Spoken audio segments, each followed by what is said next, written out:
একদিন দুপুরে একটা বিড়ালের বাচ্চা নদীর ধারে খাবার খুঁজতে গেল। নদীর জল ঝিকিমিকি করছিল, চারপাশে ছিল শান্ত পরিবেশ।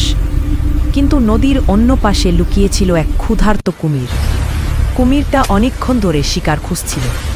হঠাৎ তার চোখে পড়ল ছোট্ট বিড়াল ছানাটা। সে ধীরে ধীরে পানির ভেতর থেকে এগিয়ে আসতে লাগল, যেন নিঃশব্দে বিড়াল তাকে ধরতে পারে। বিড়াল ছানাটা প্রথমে কিছু বুঝতে পারল না, কিন্তু হঠাৎ পানির ঢেউ দেখে ভয় পেল। সে দ্রুত লাফ দিয়ে নদীর ধারের গাছের ডালে উঠে গেল। কুমিরটা হতাশ হয়ে পানিতে ফিরে গেল।